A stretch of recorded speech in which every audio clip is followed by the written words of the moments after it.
నెల్లూరులో మంత్రి నారాయణ చేసిన వ్యాఖ్యలు రాజకీయ వర్గాల్లో చర్చనీయాంశంగా మారాయి. ఎమ్మెల్సీ చంద్రశేఖర్ రెడ్డి కాలేజీకి అధికారులు నోటీసులు ఇవ్వడంపై వైఎస్ఆర్సీపీ ఆందోళన చేపట్టడాన్ని మంత్రి నారాయణ తీవ్రంగా తప్పుపట్టారు. నిబంధనల ఉల్లంఘన జరిగిందని అధికారులు భావిస్తే నోటీసులు ఇవ్వడం సహజమేనని, వాటిని సరిచేసుకుంటే సమస్య పరిష్కారం అవుతుందని తెలిపారు. రాజకీయ లబ్ధి కోసం వీధి నాటకాలు చేస్తే ప్రజలు నమ్మరని వ్యాఖ్యానించిన మంత్రి తమ ప్రభుత్వం ఎవరిపైనా కక్షపూరితంగా వ్యవహరించదని స్పష్టం చేశారు. చట్టం తన పని తాను చేసుకుపోతోందని మంత్రి నారాయణ పేర్కొన్నారు. ఇప్పుడు నెల్లూరు ఎమ్మెల్సీ ఎవరున్నారో ఆ ఇన్స్టిట్యూషన్స్ మీద దాడులు చేశారని అది ఒక అబాండ వేస్తున్నారు.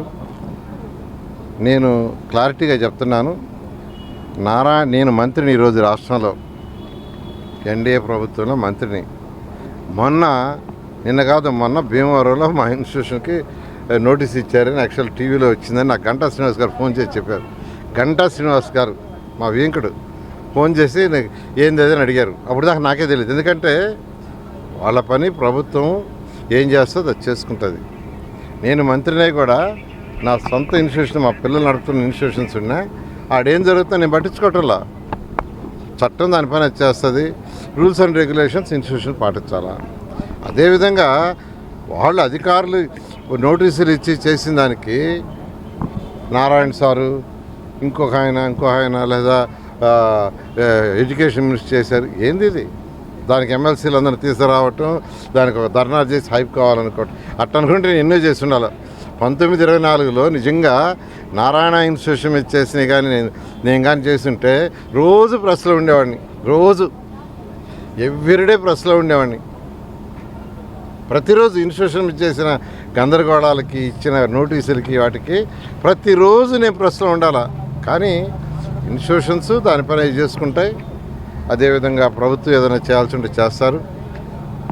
దాన్ని హైప్ చేసుకోవటానికి, సొంతగా ఏదో పైకి పోవటానికి, బ్రహ్మాండంగా చూడు నన్ను చేస్తారని చేసుకుంటే ప్రజలు నవ్వుతారు.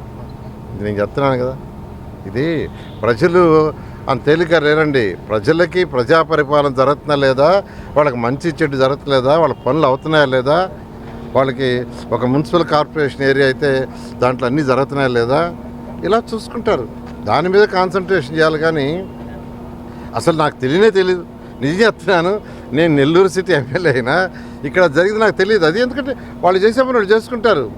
మొన్న సాయంకాలమే నారాయణ ఇన్స్టిట్యూషన్స్ భీమవరం వాళ్ళకి నోటీస్ ఏదో ఇచ్చారని గంటా శ్రీనివాస్ గారు ఆ రోజు నైట్ ఫోన్ చేసి చెప్పాడు నాకు. ఏంది నోటీసులు ఇచ్చారంట, అది యాక్షన్ అంట అంటే నాకు తెలియదా, నేను కనుక్కుంటానన్నా. కనుక్కోలే నేను. ఎందుకంటే ఏదన్నా ఉంటే వాళ్ళు నోటీస్ ఇస్తారు, వీళ్ళు కరెక్ట్ చేసుకుంటారు, ముందుకు పోతారు. అదేవిధంగా ఏదైనా ఇన్స్టిట్యూషన్స్ మీద ఎవ్వరు ఈ ప్రభుత్వం అయితే గడిచి ప్రభుత్వం కాదు. ముఖ్యమంత్రి గారు చాలా క్లారిటీ ఇచ్చారు. ప్రశాంతంగా రాష్ట్రం ఉండాలి, ప్రశాంతంగా జిల్లాలు ఉండాలి, ప్రజలందరూ హ్యాపీగా ఉండాలి. అయితే చట్టంలో తప్పు చేసిన వాళ్ళు ఎవరిని క్షమించేది ఉండదు. కాబట్టి ఇది ఆయన సొంతగా హైప్ చేసుకోవడానికి ఎమ్మెల్సీని తీసుకొచ్చి గందరగోళం చేసుకుంటే ప్రజలన్నీ చూస్తున్నారు. ఇన్స్టిట్యూషన్ అయినా ఎక్కడైనా రూల్స్ అండ్ రెగ్యులేషన్స్ పాటించుకుంటే పిల్లలు ఇబ్బంది పడతారని తెలిసిందే. 2019-24లో శ్రీధర్ రెడ్డి వచ్చి మా క్యాంపస్లో కూర్చున్నాడు. ఈరోజు మీతో మాట్లాడుతున్నా, నేను నోరెత్తి కూడా మాట్లాడాల. ఇప్పుడు ఎమ్మెల్యే శ్రీధర్ రెడ్డి గారు, ఎన్డీఏ దాంట్లో ఉండే శ్రీధర్ రెడ్డి గారు నారాయణ ఇన్స్టిట్యూషన్ ఒక ఇన్స్టిట్యూషన్లో ఆయన కూర్చున్నాడు. నేను నోరు ఎత్తలా, ఎందుకంటే డిఓల్ని ఎంఈఓని పిలిచాడు, రూల్స్ రెగ్యులేషన్స్ అన్ని చూడమన్నారు, చూశారు, వదిలేశారు. నేను నోరు కూడా ఎత్తలే అసలు. ఈరోజు మాట్లాడుతున్నా, ఆ రోజు నోరు కూడా ఎత్తలే. నేను ఆ రోజు హెల్ప్ చేయాలైతే సీఎం గారికి చెప్పి సీఎం ద్వారానే అందరినీ తీసుకొచ్చి ఎమ్మెల్యేలు అందరినీ రద్దు చేసి ఉండొచ్చు.